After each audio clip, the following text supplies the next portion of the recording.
If you're happy with the same old ways of dating, If you enjoy sucking at communication, and you have no desire to improve your romantic life, then our podcast might not be for you. but if you want some out-of-the-box ideas to deepen your current relationships, broaden your sexual horizons, develop a better understanding of yourself, or learn more about non-monogamy, Then you've come to the right place. I'm Jase, I'm Emily. and I'm Dedeker. and this is the Multiamory podcast. Songs I know I did, forcing me to form myself to fit. On this episode of the Multiamory podcast, we're talking about cognitive biases and how they affect your relationships. We'll be talking about the fundamentals of biased thinking, some common ways that it can show up in relationships, and how to get around them in order to have happier, healthier connections to your partners and to yourself. Can I just say this topic is so left-brained and so Vulcan, and I love it so much, except I'm Vulcan, I don't get excited, so... Yeah. I That see would a make little sense conflict that there. you I've created this already painted topic myself into a then. corner. Why don't you start us off then by telling us what is cognitive bias? Yeah, what is a cognitive bias indeed? It's really a fascinating subject. So basically, a cognitive bias is a mistake in reasoning, in evaluating, in remembering, or in any other process that your brain takes part in, which often happens as the result of hanging on to a preference or hanging on to your beliefs regardless of information to the contrary. Yeah, and our biases can affect things like our memory or our reasoning or our decision making.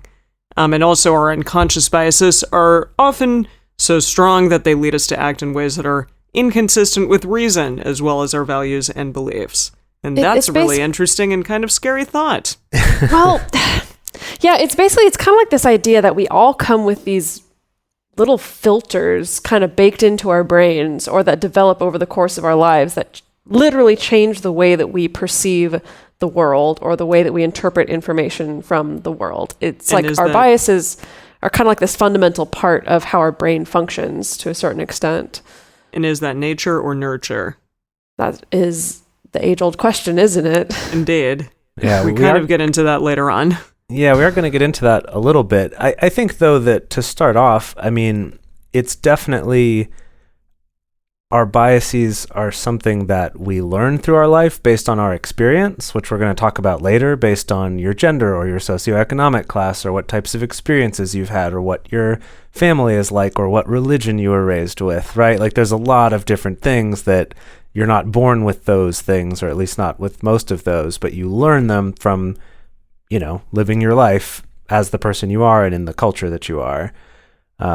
Whether there are some that are, we're more inclined to or something, that's a little bit harder to say and something that scientists love to argue about. Mm-hmm. Speaking of scientists, one of the common forms of bias is called confirmation bias, and that's something that we've talked about before on this, and I wrote a blog post about it a couple years ago. But essentially what that means is it's the tendency for our brain to find evidence to support a conclusion that we already believe, rather than looking at the evidence in a sort of neutral way and then trying to draw a conclusion from that. So this happens a lot in research. This is something that in the book Sex at Dawn, they talk about how there have been, like, as one example, there were studies that the conclusion of the studies said that there were no matriarchal societies in the world. And then people later came along and looked at those same studies and were like, wait a minute, you've just defined a number of these, or like you've just shown a number of civilizations around the world that would fit the definition of matriarchy. But the reason why the original researchers hadn't come to that conclusion is because they assumed that a matriarchy had to involve the oppression of men, that it had to be the opposite of the type of culture that we have now. And so things like that it's just they were not even able to see the fact that the evidence was saying something different because they went into it with assumptions about the way people work and about what a society would look like, things like that. Wait, the opposite of the type of culture we have now? Don't we still live in an oppressive patriarchal culture? Yeah, they're saying that if that the researchers were looking for matriarchal cultures, but assuming that matriarchy must mean also oppressing men rather than an emphasis on women holding power or property or inheritance rights or whatever. Okay, so that it's only one or the other. Somebody has to be oppressed in order for a culture to Basically, even though there are a number of cultures around the world where women hold things like inheritance rights or they're the ones who own property. In certain societies, your family line is tracked, matrilineally. That's a word. Yes, but I get the point. Okay, I see what you mean now. Thank you. Yeah. So this is a really interesting example of this that actually came up recently. I guess recently. Gosh, it was a couple years ago. There was a small study that was published in a journal about men and masculinity. And basically what the study showed was that it did surveys of a small sample of men and found that compared to previous generations, that men, college-age men were much more comfortable with having very close, emotionally connected relationships, like non-sexual relationships with their male peers, with their friends, or the bromance, as the researchers called it. And that because of this, they leaned on those relationships for support getting through hard times, rather than just relying on their romantic female partners for these things. What's interesting about this is I read about this first because it came up as a headline in my newsfeed from The Telegraph. And The Telegraph, the headline was something along the lines of the rise of bromance is, destroying heterosexual relationships. Right. And I remember this. No, this did come up pretty recently. This was like within the last year or so that came up. The study came out in 2016, but that article was in 2017. Right. So it was just during this last year. And then meanwhile, in Time magazine, they also, or I guess the Time website, probably not an actual magazine, but it came up as exact same study, exact same information, but just talking about how they found this was very beneficial to men, especially in getting through trauma and hard times in their life, because they found they were able to share more honestly and perceived less judgment from their male friends than from their romantic partners. And so this is just an example, rather than going into that study, but just how two people could take the same set of data and come to very different conclusions. Not opposite necessarily, but very different, meanings that they put onto it, and the different pieces of that data that they're going to look at. Yeah, and it's really important to note that as we go on further in this discussion, there are like a million different biases out there. And it's really difficult to avoid them. That's probably not going to be something that you're going to ever completely do. Mm-hmm. But it's at least important to think about them and to say like, hey, I have this, or what are those, cognitive biases that I do continually kind of go to? And then how can I like change my thinking based off of what I know about myself regarding these? Yeah, that's the thing is when I started digging into this, and actually, honestly, anytime I've ever started digging into learning about cognitive biases, it really makes you start to question reality. I know for me, I'm just like, oh my God, I have no idea what reality is. What is my worldview? What is it that I actually believe or don't believe? I don't even know what's real. Oh my God. Because like I said at the beginning, like cognitive biases, they're there at this really fundamental level in the way that we process the world. And they're not necessarily by default a bad thing, but it is good just to be able to be aware of it. Of course, like I always want to go really deep with it. If you really start to think about it, like you never directly experience reality. Like your sensory organs, like your eyes, your skin, your ears, they feed information to your brain, and then your brain interprets it for you. And so always, essentially, your sense of reality is just an interpretation that is sometimes imperfect. Which is nutso. Like, it's nutso to think about. Like, and I think that's, and the thing is also your brain, like I just said, like doesn't always spit out that information back to you in a perfect way, in a way that actually reflects what reality is. That's why, in court cases, eyewitnesses can actually be very unreliable because you can have 3 different eyewitnesses who saw very different things, all of whom are convinced that they saw what actually really happened. When in reality, it's like if it's something traumatic or things happen very quickly or a long amount of time has passed by, like that's just more time for the brain to kind of chew on all that information and try to come up with an interpretation that's going to be different from somebody else's. And so, I mean, I don't know. That just starts to make me dizzy when I start to think about it too much. Well, Yeah. I think rather than maybe zooming way out like that and looking at it as this, oh God, nothing's real, everything's in the head, we're in the Matrix kind of a thing.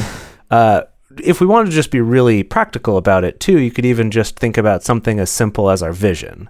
That our eyes are essentially the equivalent of like maybe an 8 megapixel camera in the middle, which if you know anything about megapixels in cameras, that's like the first digital camera that, you know, my brother got 15 years ago or something, right? Like this is not a good camera.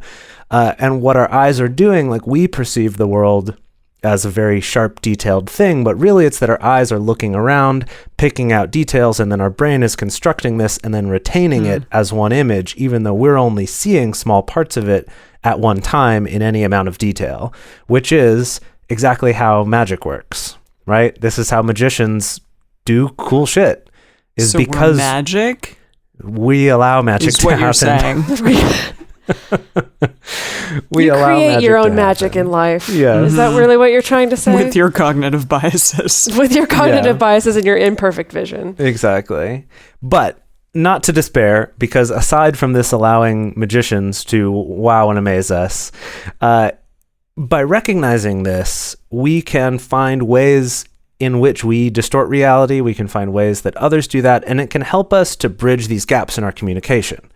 And it can help us to make better choices about how we react and can allow us to be better at understanding other people. So rather than thinking of this as, oh God, this is a problem I need to overcome, because as Dedeker was pointing out, that's literally not possible because we don't perceive reality absolutely and perfectly. But rather than thinking of it that way, it's this, by understanding you have those limitations, you can do things to become better at it. My favorite example of that is because people get upset about stuff like this sometimes, being like, no, like I can understand things perfectly. They don't like the idea that anything is out of their control. And I always like to say, cool, but like gravity is a thing that's real and is a limitation on you. And people have tried to, you know, will themselves to fly, and that doesn't work. But once people understood gravity, they could use those principles that they understood to then create airplanes and create hot air balloons, and, you know, that we were able to overcome that limitation once we actually understood it, rather than just trying to bury our heads in the sand and pretend that it doesn't exist, or we can just overcome it with willpower. That's a good one. Thanks. That's a good one. Yeah. So Well, we because made that is ourselves also fly. we willed ourselves to fly. Yeah. Yes, with a lot of hard work. No, because that is in itself actually a bias, is that we always think that we're the most objective person in the room, generally, that we tend to overestimate how objective or how neutral we can be. But that's interesting. I Usually like that way metaphor a lot. overestimate. Yeah. our But I like that metaphor a objectivity. lot.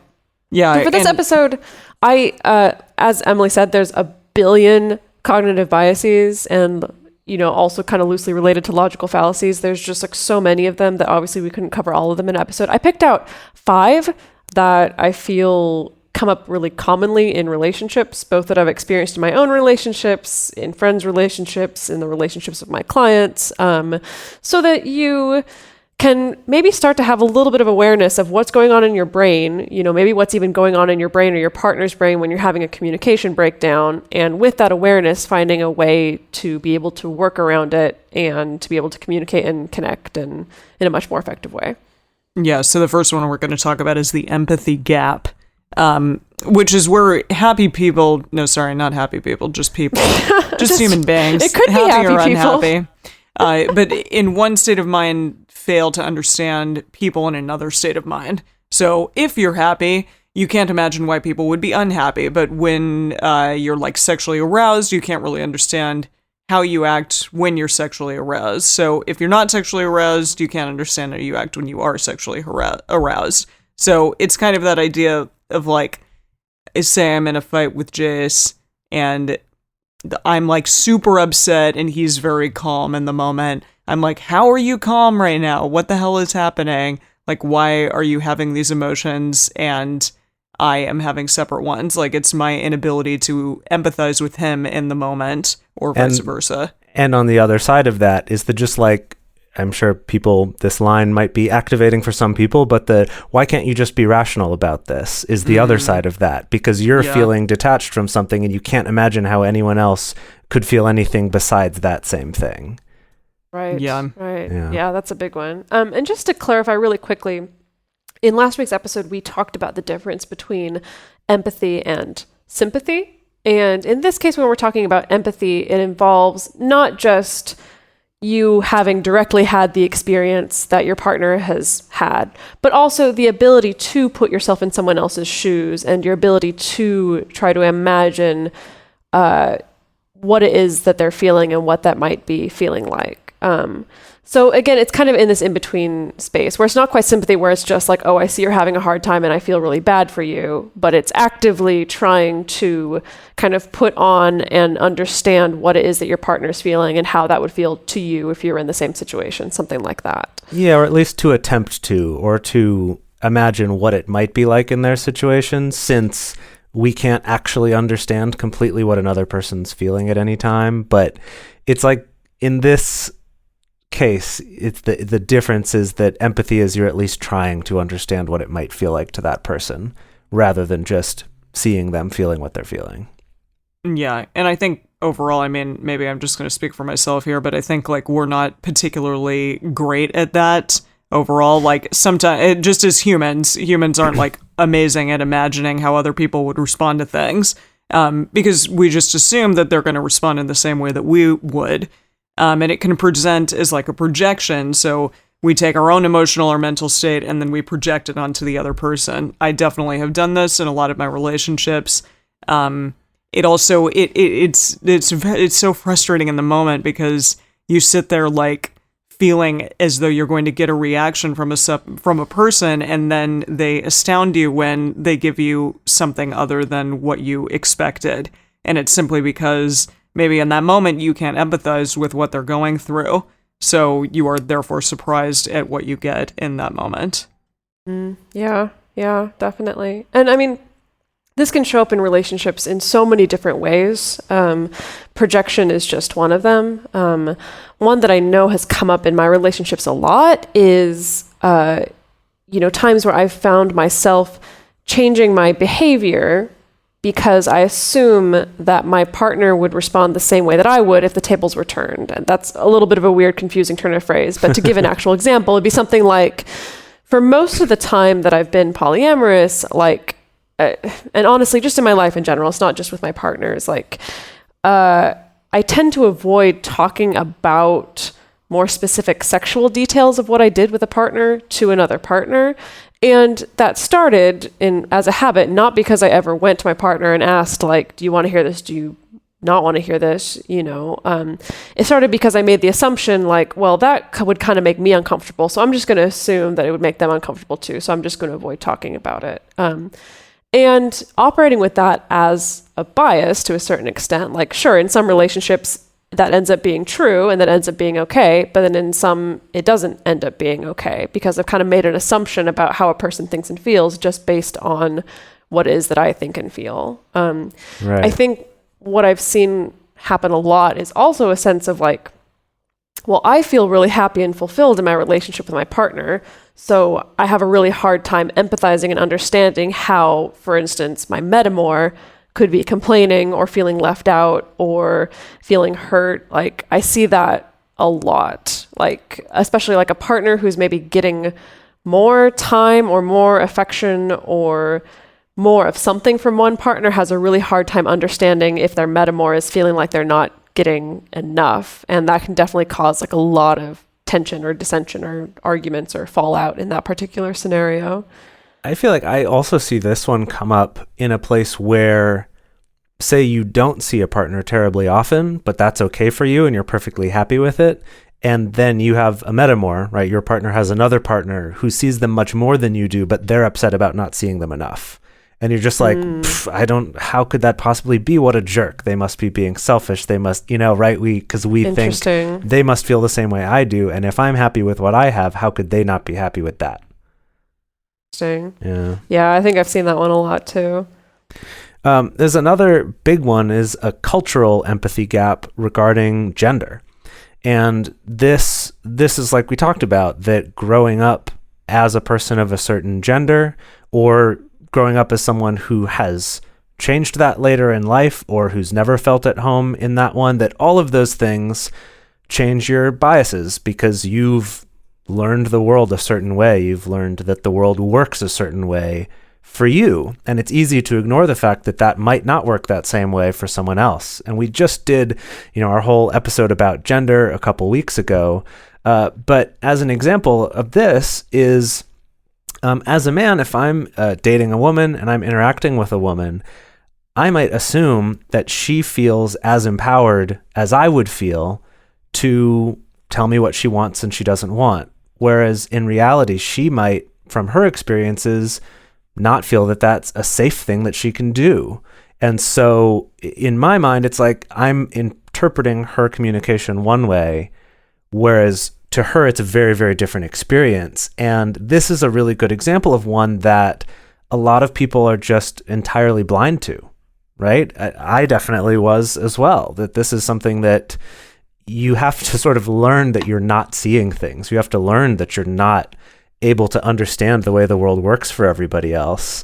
And it's not just something you're born with, and it's not, like we said, you can't avoid these things. Like you can't avoid having these biases, but by learning that you have them, you can do better to communicate better with other people, make them feel better, which in turn makes all of your relationships better. And this is one I definitely wish that I had learned a long time ago.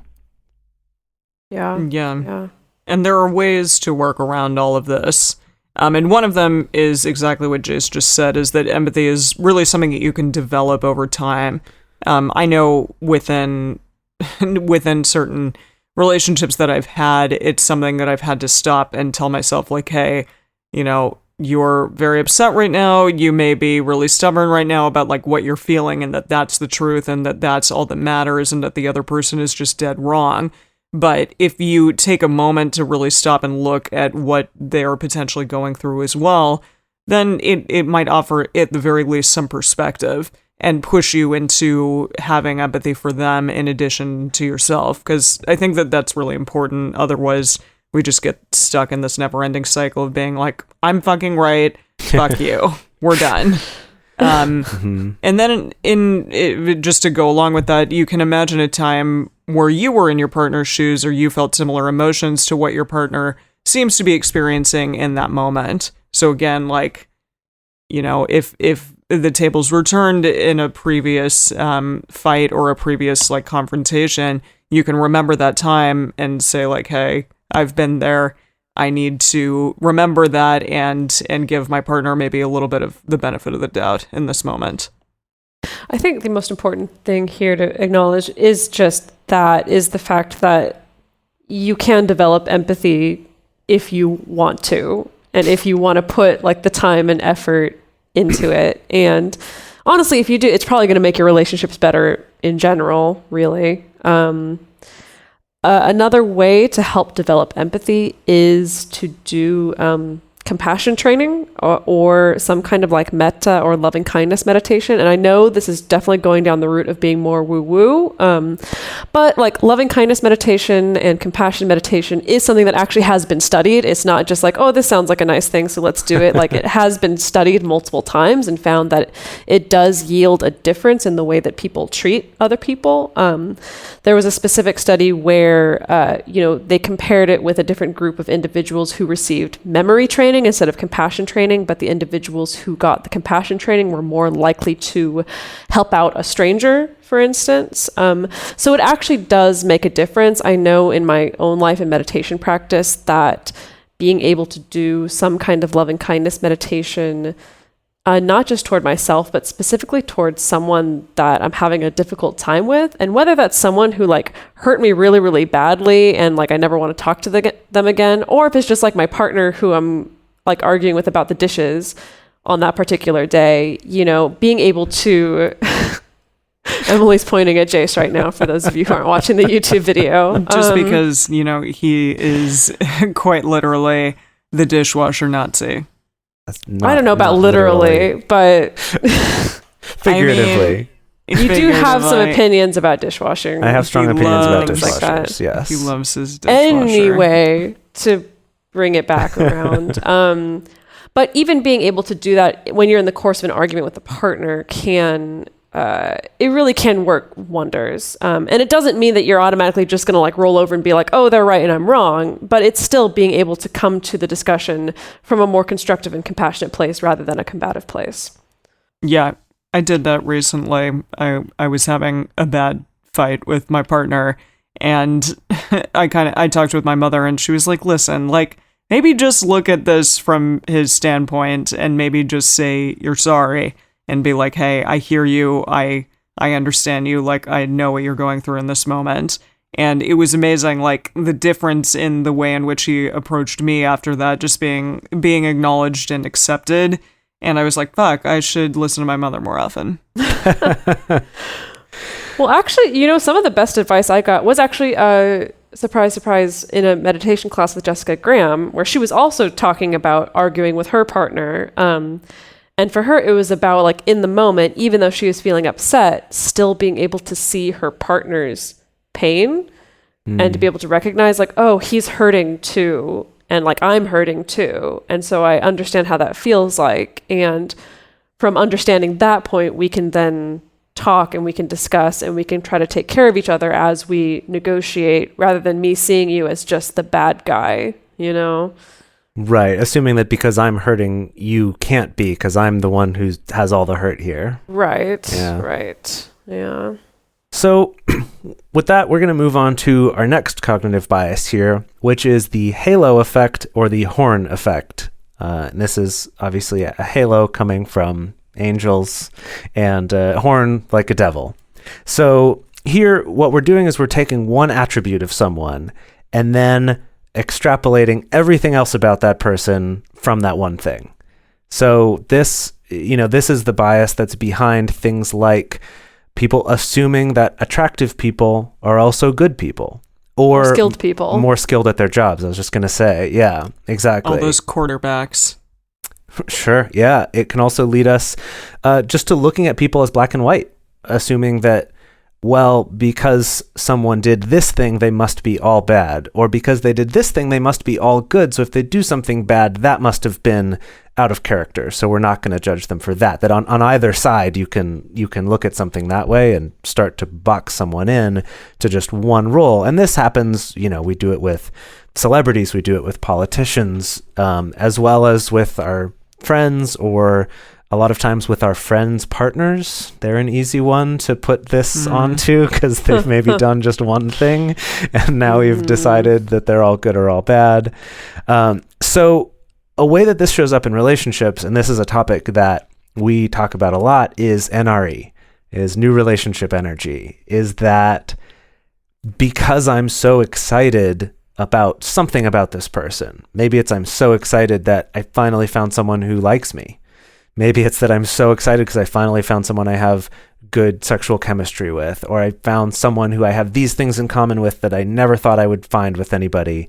Stuff like this, that because of that, we can easily be biased into thinking that they're great and completely ignoring, putting on those blinders like we talked about with confirmation bias, completely being blind to potentially very destructive things, or at the very least stuff that's like, or well, some red flags, I think. Yeah, this isn't great. Or even just yellow flags, where it's not like a red flag like stay away from this person, but a yellow flag like maybe don't sign a lease with this person. I think they call those pink flags these days. Is that? Are we talking about soccer? No, we're not talking about pink soccer. flags in soccer, I can tell you that much. Yellow flag in soccer, yes, but no, I think in the like relationship advice sphere, people call it pink flags these days. Oh, interesting. That's interesting. I Did feel not like know that. I would have a hard time with that. Tell me Why? why. Because you love the color pink? I do love the color pink, first of all. I do like the color pink, and so I am always like a little bit That's my hesitant to use Multiamory the pink color. flag thing. But Yeah. also, I will say though that my two favorite colors are pink and yellow. So either way, the flags are in that territory. No, So actually, you're like just a Power Ranger. yeah, exactly. You're the Lady Power Rangers. I am both of them. Yes, is that in Japan that pink is used for adult things. You know how like in Yes, English that's we might true. say, we don't really say it anymore, but our parents might have said like, oh, that's kind of a blue comment, or like this sort of a blue theme, to mean it's like a little bit adult, a little bit, not Racy. for polite company. That in Yeah. Japan it's pink. That's the one they use Yeah, for that it's sort of true. thing. And so I think for me, the pink flag, I can't not think about something sexual. If you're talking about it in terms of a relationship, to me that's going to be like a pink flag would be like some sexual problem flag. or something like a that. sexual good thing or a sexual bad thing. Either one, I don't know. That's why I would be confused and I don't like it. Okay, moving on. Moving on. So another way that this cognitive bias can show up in a relationship is that you're potentially going to judge your dating partner based solely on their appearance. So this can be the basis for a lot of body shaming, fat phobia, stuff like that. Just that you see a person and you think you know everything about them just based off of their appearance, which is bullshit and fucking awful. And something to think about.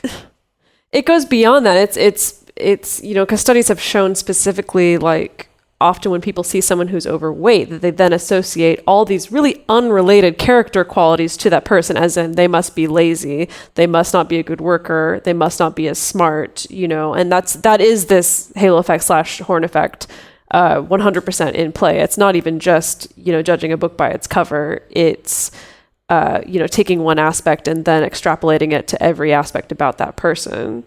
Have you two seen how they do some of those studies? Where what they do is they'll show a type of person and then throw up a bunch of words on the screen, and you have to pick them or say like yes or no whether you think that word applies to that person. And they do it very quickly so that people don't have time to counteract and be right? like, ooh, Oh, that's wow. the wrong thing to say. And these studies, show things like the fact that racism or sexism, Yeah, I was gonna say, I know they've done that with like skin color. right, Yeah. is very much, it's in us. It's a bias that we have, and it varies depending on the culture you grew up, like how mixed your culture was when you were growing up in terms of race. But what's interesting about it, though, in the context of this conversation, is that it's not like you take that test to find out if you're a bad person or if you're racist or something like that. But it's to do that, like we're saying, is to uncover your biases so you can realize, oh, I've got that going on. Let me take some steps to counteract that. It's. I feel like there's kind of this myth that whatever our like natural reactions to things are like our true selves. And the thing is that for the most part, we don't get to choose those. That those we just got based on the circumstances of our lives. But what we do with those biases are what matter. Those are who determine what kind of a person we are. And so, yeah. Yeah, that makes sense. Another way that this comes up in relationships is when we can make the decision to stay with a partner who maybe makes us unhappy, but does have good behavior sometimes. This is something we covered in the Science of Happy Relationships. This is, of course, also related to confirmation bias and to status quo bias, which is something that we'll get into later. But it is this idea of, maybe my partner's kind of being a jerk to me, but he does always make me dinner and like do all these great acts of service for me. And so I guess those things don't matter as much, or I think he's overall a good person. It's a big topic. It's related to a lot of different Once we've ways that people decided can think someone's about a good person. relationships. Sorry. Yeah, definitely. No, go ahead. Take it away. Sorry, I was just gonna say our next one on the list here is making judgments about someone's character based on their relationship choice or their STI status. There've unfortunately been studies about both of those done, showing that people will be more likely to think that polyamorous people or non-monogamous people are less likely to floss their teeth. That it's an entirely unrelated thing. Guilty as charged, though. So not guilty as charged. I will provide some empirical data to combat that. I'm just talking about my teeth every myself. single day. So we just did a study right here. 2 out of 3 polyamorous people floss their teeth, which I would say is more than most. Hey, I didn't even have braces, and I have never had a Okay, so all all I'm right, saying all right, is, that's enough. Hey. But how many out of how many dentists are non-monogamous? Most of the ones that I've come across are married. But you don't know. That doesn't mean a thing. Yeah. You don't know. You're right. You don't know. Good point. But I haven't discussed that So with them.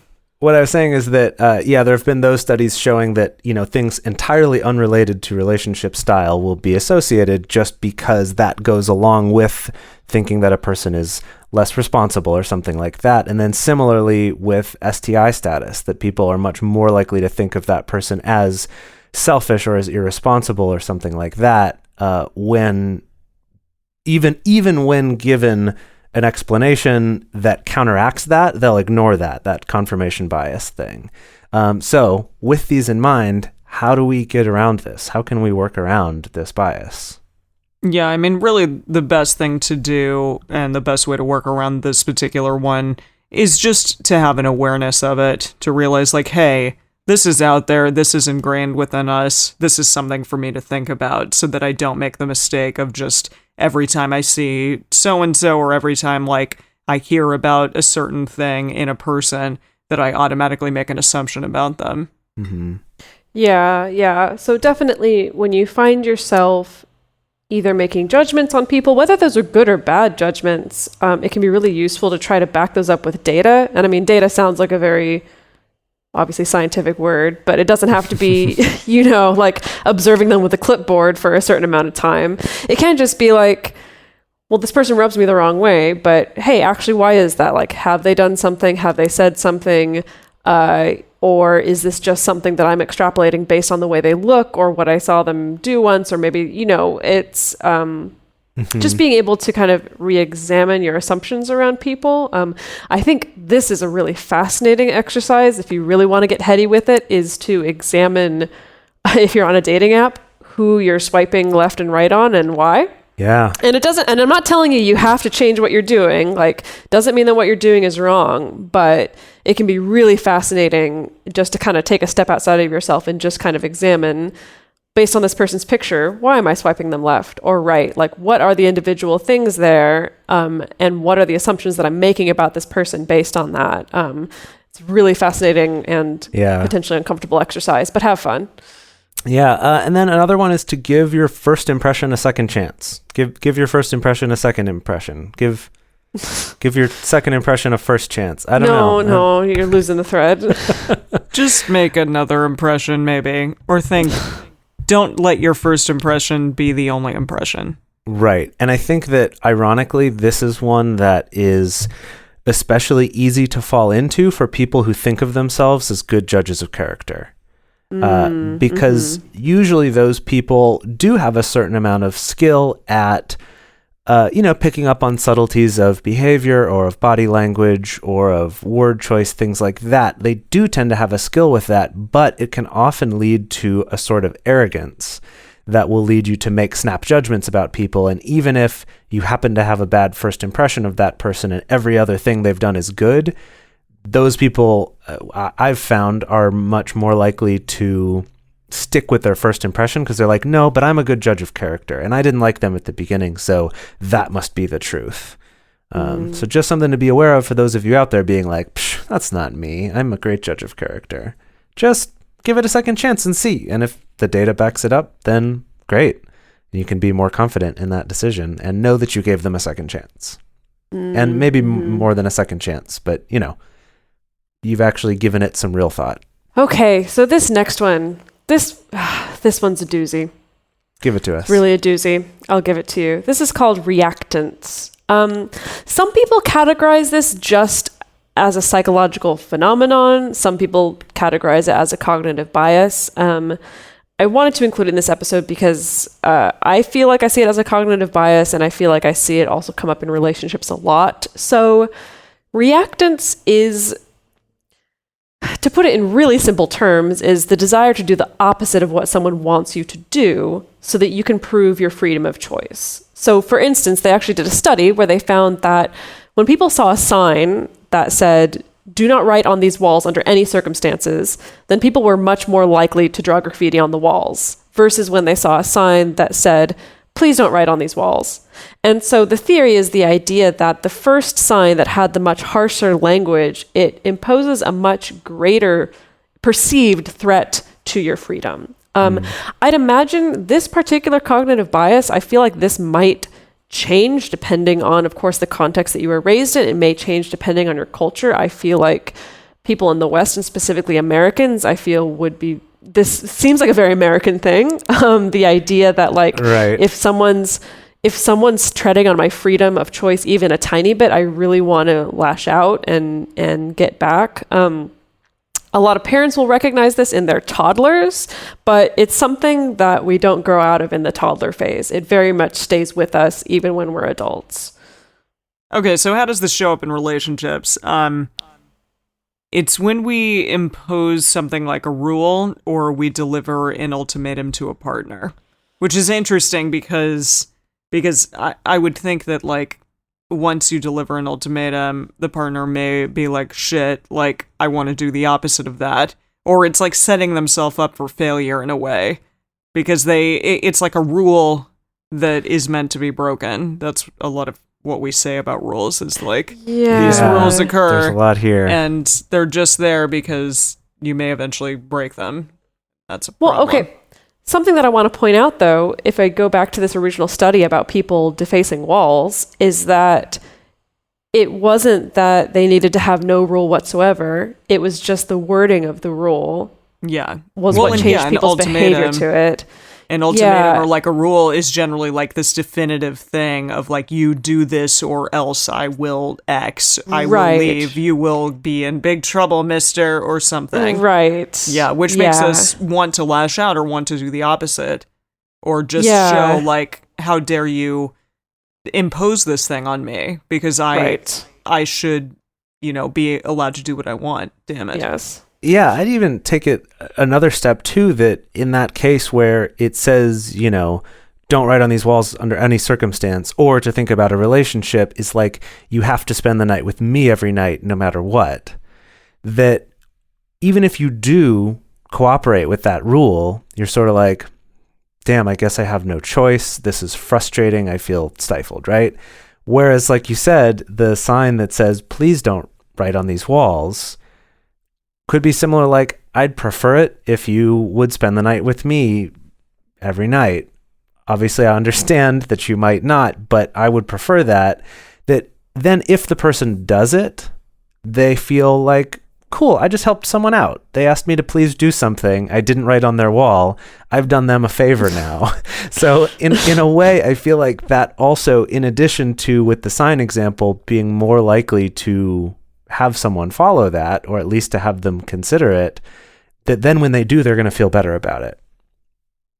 Not that I think you should use this as a manipulation tool to try to, sneakily enforce rules on your partners, but... Well, I'm glad you brought that up. That's actually something I didn't write down, because something that did come up when I was researching reactance specifically is that naturally this leads a lot of people to think like, oh, well then reverse psychology, right? Like then I'll just tell you not what I want you to do and then maybe you'll do, but consistently people have found, like, at least in the literature that I was reading, is that like reverse psychology doesn't work. At best ethically ambiguous and morally questionable. And I would say debatably not very effective.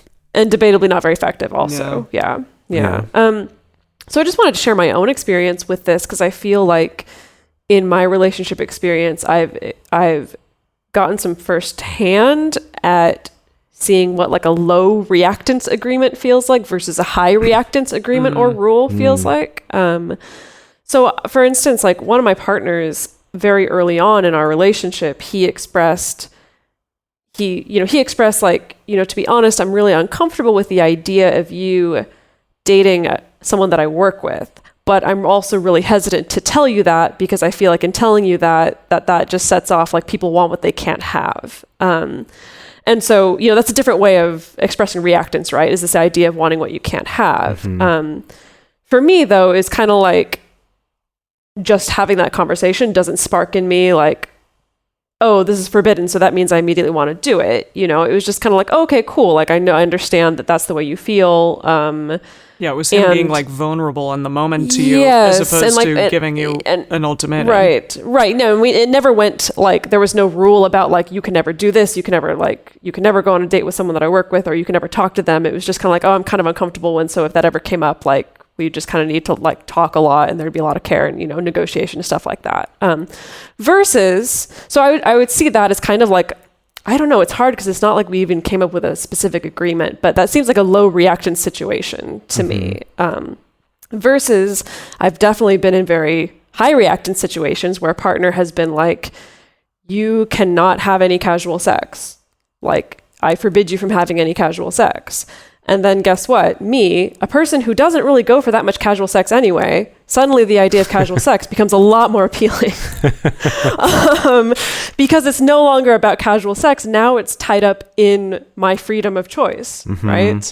Was there a like thing that was issued to you, like if you do X, Y will happen? I'm sure. It I don't feel like these need to have that as part of it. I don't think they need to have that as part of it, but yeah. But I think, well, as we'll kind of get into when we're talking about how to work around it, it comes down to language, I think, and intention to a certain extent. Yeah. So what can we do about this? How can we get around this? And essentially, we've talked about it already, but the basic principle is to show respect for other people and to reaffirm people's autonomy. And this comes up in the way you speak about things, possibly even the types of things you ask of other people. This can also be things like asking questions, finding out what it is that someone else wants, what their desires are when working together to negotiate agreements or talk about your own preferences, rather than it just being a one-way street of like, I'm going to tell you how this goes, and then you're going to listen to me. I think that TV shows often lead us astray in this, because there's often that scene in TV shows and movies where finally the person comes along and it's like, look, this is how it is, and then everyone falls in line because they're the hero of the movie, when in reality that's probably the least effective thing that they could do in that situation. So another thing is to be careful about this. I guess I think it's also worth thinking about what it is that you are trying to impose on somebody else. That how important is it to you to take away someone else's autonomy? And I know people don't like to think about their agreements or their relationship rules that way, but that is what you're doing. Any kind of an agreement or a contract or a rule is giving away some autonomy, is giving away some choice in exchange for something else. And I would just say that in addition to changing your wording around that and trying to be more respectful, that if someone else is going to go along with something you want, they're going to do it because they want to do that for you. They want you to be happy. They want to improve that relationship. They're not doing it because you hold some power over them or because there's going to be some negative consequence. And if that is the reason they're doing it, that's not a very healthy relationship. Yeah, it's not good for... And it's ultimately not going to be good for either of you. That even if that does get you what you want in the short term, that's not going to be good for you in the long term of your relationship.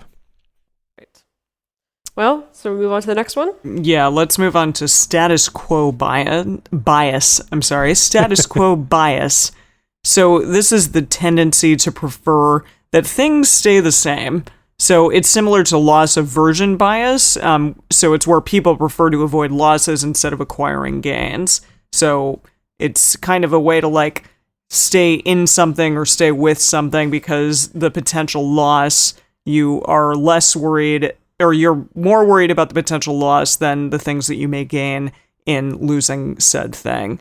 So how this happens in relationships, we often prefer the familiar, so prefer staying together with someone, to the unfamiliar, which is potentially breaking up with someone, even if we're currently really unhappy with our partner. And this is super common. Like, we all understand the idea that human beings fear change.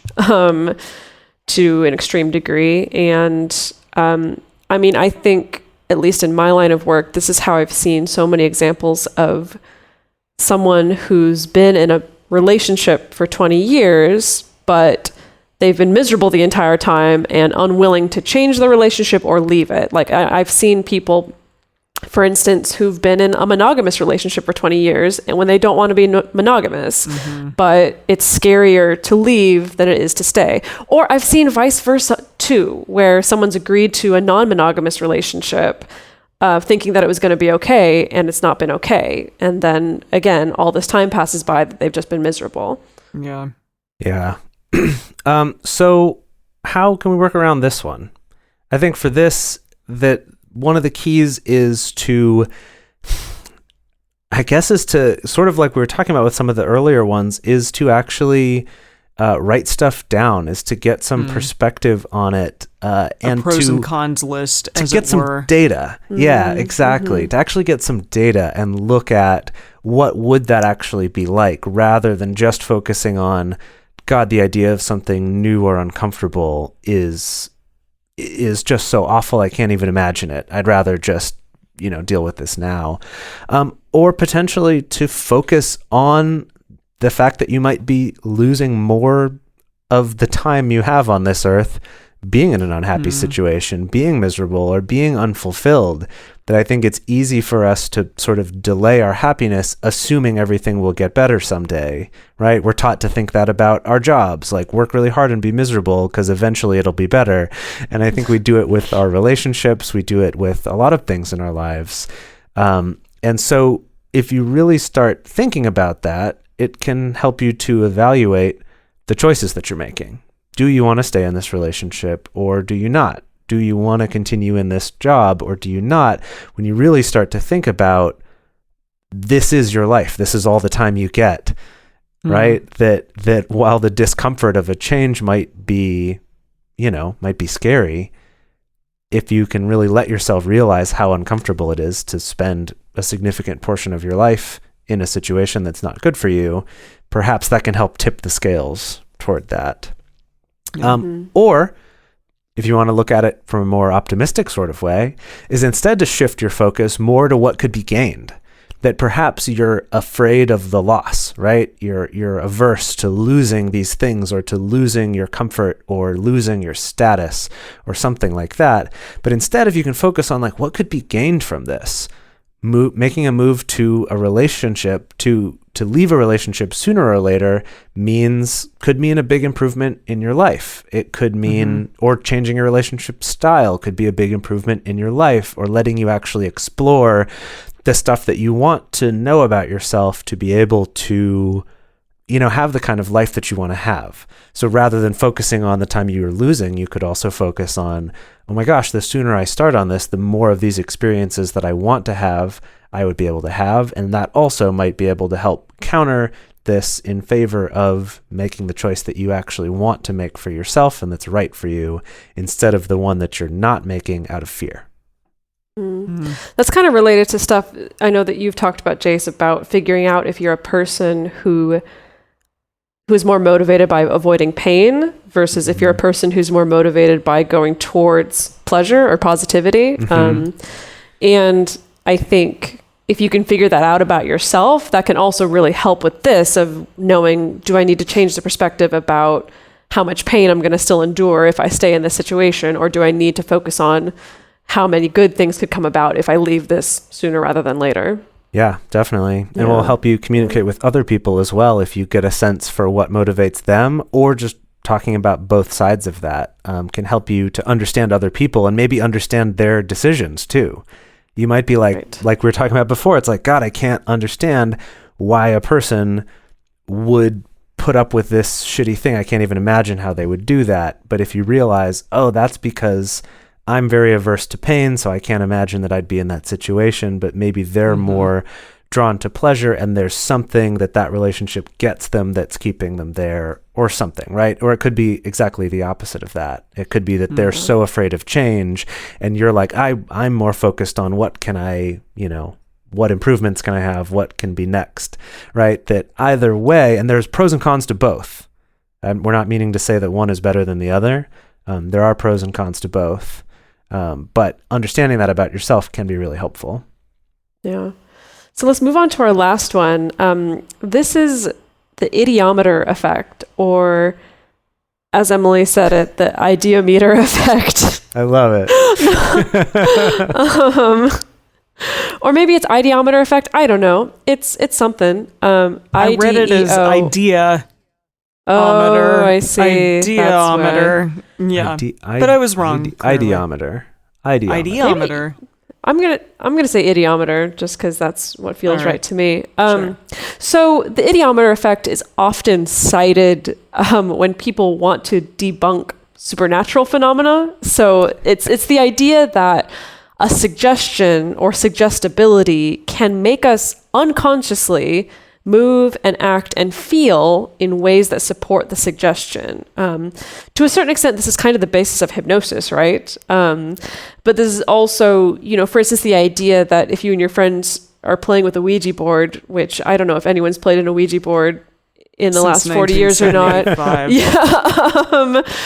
But the idea is that even if all three of you truly believe that the Ouija board is a real thing and you're actually talking to spirits, like that suggestion of that is going to get you to unconsciously move the plank around, even if you don't think that you're consciously doing it. However, in your relationships, we're not talking about Ouija boards. We're talking about entirely different things. Yeah, in an interpersonal context, it refers to the fact that our thoughts can make us feel real emotions. So as much as I hate Stanislavski, I'm sorry, not so much. I kind of hate Stanislavski too. No, Yeah, I'm well, with you.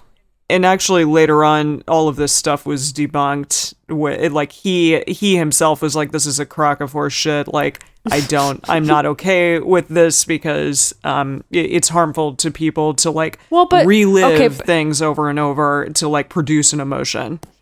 Yeah. Yes, but that is the idea that we're talking about. That an actor might like envision a terrible scenario such as the death of a loved one, in order to make themselves cry on cue. And so activities such as cataloging what you're grateful for can have a separate, profound, positive impact. So that I am all for. The other way of constantly going to an emotion or going to a thing that will make you upset or cry, that can, over time make that thing not as effective and not as good in acting, at least. So how does this one show up in our relationships? Well, I'd say this one shows up all over the place in our lives. I think it also has a pretty strong relationship to confirmation bias, right? Is that, but this one's a little bit about our own actions being determined by some beliefs rather than our perceptions of the outside world. But this one is really important when it comes to things like feeling insecure or feeling jealous, that are, regardless of whether our partner's actions are ethical or not, or whether they were being nice or not, this could inspire a negative thought about ourselves, which in turn generates negative emotions, which in turn leads us to do more things that cause us to then feel more negative about ourselves, which then, see what I mean? We get caught in this cycle of getting reminded of some insecurity or some thought we have or some belief we have, whether it's good or bad, and then we reinforce it, and then that just makes that stronger and stronger, and it's hard to get out of. Mm-hmm. So ways to work around this. I mean, like Jase was saying, this shows up everywhere in our lives that our thoughts produce emotions, whether they're positive, negative, pleasant, unpleasant, whatever. So right now I'm in the middle of doing some CBT training, like cognitive behavioral therapy training. When I read that initially, I thought it said CBD, and I was like, yeah. I'm not getting high. Sorry. I'm in Singapore right now, and they would throw me out. Or maybe execute me. I don't know, possibly, but we're not going to get into that right now. Yes. CBT, cognitive behavioral therapy. And it's so interesting, actually, as I continue to study CBT, because it's actually very similar to a lot of, I think a lot of Eastern thought and Buddhist thought around psychology, which is kind of just acknowledging that external stimuli can cause a thought in your brain, and then a thought can then produce an emotion, and then that can start that feedback loop. So it could be something like, something as simple as just like flicking through your social media and seeing someone that you think looks more attractive than you. And like you see their picture, you have a thought of like, I'm unattractive. And then that produces this negative emotion of like, well, I feel like crap and I feel unworthy and I feel unlovable. And then over time, those start to build up your worldview and your view of yourself. Where it's like your friend uploading that picture wasn't meant for the purpose of making you hate yourself, right? But that's what's happened kind of because your thoughts have produced this negative emotion within you. So I think even just, again, this is another one of those where it's like even having an awareness of it can be so helpful in helping you to get around it. Researching into things like cognitive behavioral therapy or similar traditions or similar, modalities can be really helpful in getting you to kind of examine your own thought processes, and, again, learning kind of how to get around them so that they don't totally sabotage you.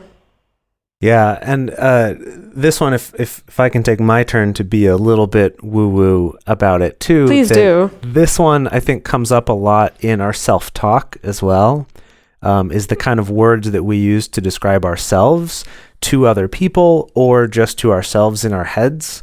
And an example of this one is something that was suggested to me years ago about if you feel like you're someone who's bad at remembering names. So this is something that I have struggled with all my life. Like remembering names is more difficult for me than it seems to be for someone else like Emily, for example, who's really good at that. Well, I'm just good at that. So, right. Positive self-love here. And so what I used to do was, just in polite conversation, it's like, oh, sorry, I'm bad at names. I forgot your name, or like, I might not remember that, right? You hear people say this. It kind of just gets worked into conversations like, oh, sorry, I'm bad at names. And a number of years ago, I decided that I wanted to change that narrative about myself.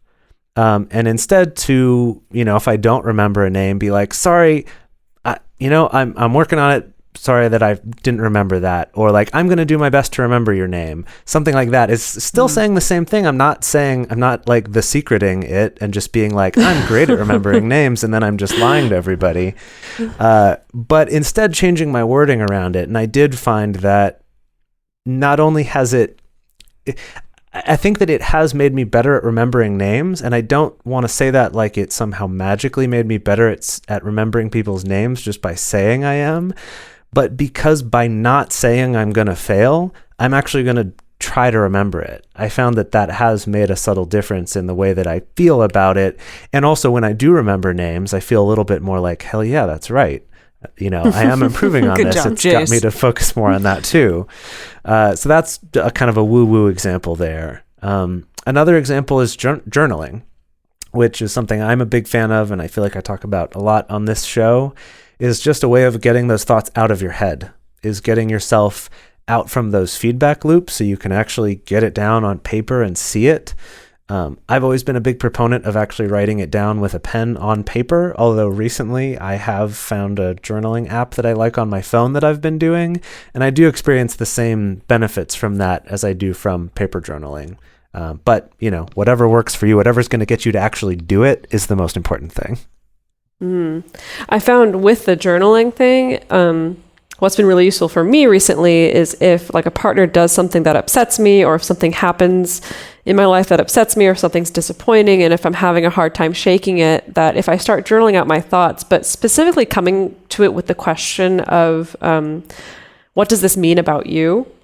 Because I think those are the kind of thoughts that end up being the most upsetting, that we don't even realize, that we maybe don't even hear. The idea of like, oh, this opportunity fell through and I'm really disappointed about it. And I'm upset because I think what it means about me is that I'm unworthy, or that no one's interested in me, or that I'm never going to be successful. And being able to catch those kind of thoughts about your own value and write them out can be so useful, because often when you write them out, you can see how ridiculous they are. But it also gives you opportunities to then look at those thoughts and to analyze them and to come up with examples to the contrary.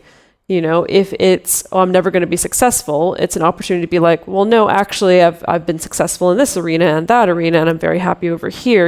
Being able to drill down to those particular nasty thoughts during your writing, I think can be so effective in getting you to bounce back, as it were. I'm going to start doing that. That's great. I like that very much. Well, report back. Tell us how it goes. Yeah. No, God. I'm terrible at journaling and terrible at practicing things, so I know. Sorry, I just did it. Fuck. I'm You're working on it. working on it. Working on it. Gonna work on it. Okay. And on that note, in this cognitive bias, you can actually use it to your advantage. So again, like we talked about, if you're feeling down, do some gratitude or self-love exercises to create more positive feelings in your body, and just more positive self-love, just in yourself and in your heart. Because if you tell yourself something, you may start to believe it. So that's pretty cool. And it could be with the gratitude or the self-love thing, or the generating positive feelings. It doesn't necessarily have to be self-love or just to saying good things to yourself, even though that's very good. It could just be thinking of something that makes you feel good or makes you feel unconditionally positive, like a person or an animal. Pets are great for that. Yes, they of are. Just thinking about a pet that just generates positive emotions. And the funny thing is, like, I've gotten some, like, sometimes people will criticize this and be like, that feels very fake, just to kind of, in this very fake way, make yourself feel good. But it's, it's about as fake as the way you make yourself feel bad when you it's think the same negative thoughts too. Good So all kind of in the same basket there. Yeah. So definitely grab a pet because they're wonderful. That's what they're there for. And on that note, in conclusion, the best way to get over your cognitive biases, grab a pet. That's there. I there you have go. too. I love them. Oh dear. Okay, well, that was awesome. Hope you learned something today. Yeah, gosh. I Folks. feel like, we always just like, this is just scratching the surface of so many cognitive biases. If you want to find more, if you really want to spend an afternoon questioning reality, just Google cognitive biases and start reading, and it'll be great. Yeah. Yeah, the greatest. Okay. So if you'd like to have your question or comment played on the show, you can call 678-MULTI-05 and leave us a voicemail, or you can send us an audio message at the Multiamory Facebook page. You can also email us at info@multiamory.com or send us a message on Twitter, Facebook, or Instagram. To support our show and join our private Facebook community, go to patreon.com/multiamory. Multiamory is created and produced by Jase Lindgren, Dedeker Winston, and me, Emily Matlack. Our episodes are edited by Mauricio. Our social media wizard is Will McMillan. Our theme song is Forms I Know I Did by Josh and Anand from the Fractal Cave EP. The full transcript is available on this episode's page at multiamory.com.